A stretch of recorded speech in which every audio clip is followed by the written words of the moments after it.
Mister Acquaro, benvenuto a Montebello. Sei arrivato un po' dopo tutte le tue vittorie e hai abbracciato il CUS. L'anno non è cominciato nel migliore dei modi. Che ne pensi di questa partita? Questa partita non era facile, sapevamo di trovare la Leonicea che è una bella squadra, intanto era andata già, ci aveva messo in difficoltà.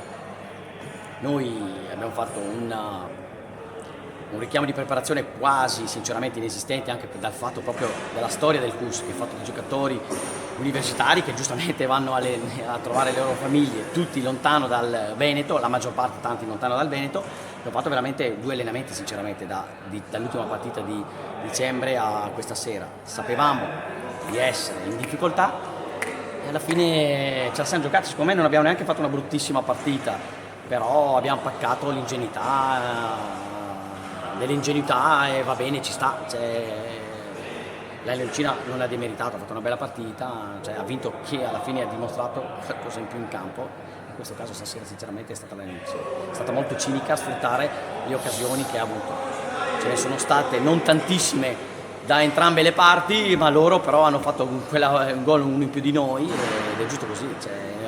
Incassiamo la sconfitta, ma non torniamo a casa demoralizzati, ma consapevoli che possiamo fare bene, perché stasera comunque delle cose positive io le ho viste. Hai preso in mano un mondo a sé come quello del CUS Verona, che anche qua conosciamo molto bene. Arrivi comunque da grandi vittorie, grandi campionati, porti la tua esperienza. Com'è il mondo CUS? Beh, intanto per vincere ci vuole tanta fortuna, ho detto. Quindi, allora mi reputo una persona allora abbastanza fortunata e vengo al CUS sicuramente in una situazione diversa dalle precedenti per tutto ciò che è il movimento CUS ed era una bella sfida. Poi insomma il CUS mi hanno sempre parlato che è una realtà anomala, diversa, la confermo. E stare a volte stare in situazioni strane nel limbo è bellissimo, cioè si sta bene, al CUS si sta bene. Noi abbiamo perso stasera, i ragazzi sono felici, andranno a mangiare tutti insieme, è un ambiente molto sereno.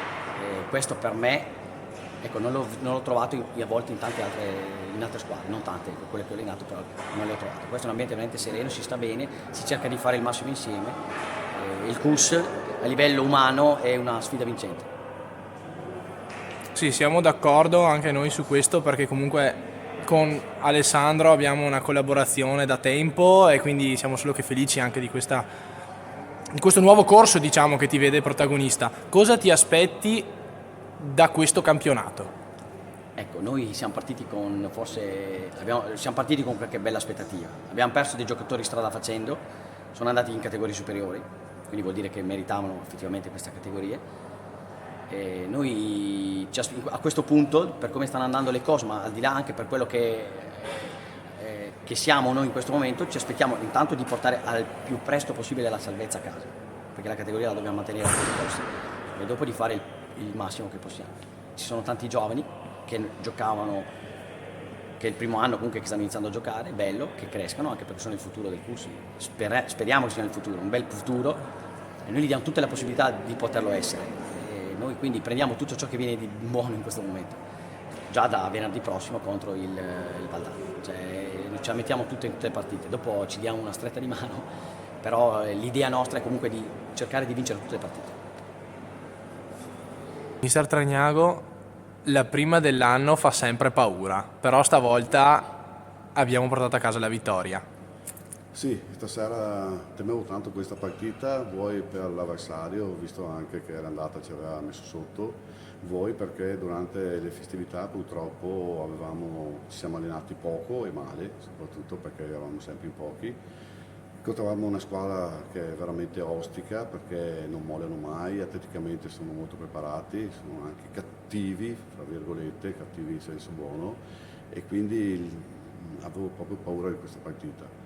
Il primo tempo purtroppo non abbiamo sfruttato le occasioni che abbiamo avuto, secondo me meritavamo sicuramente di essere in vantaggio, forse anche di 2 gol, invece abbiamo terminato 0-0. Poi nel secondo tempo, per assurdo, abbiamo avuto meno occasioni, ma abbiamo concretizzato quello che abbiamo abbiamo avuto, insomma. Quindi un risultato positivo, importante per la classifica, per il morale. Adesso ci aspetta una settimana di riposo in cui possiamo recuperare con dei bei allenamenti la condizione per farci trovare pronti alla ripresa fra 2 settimane.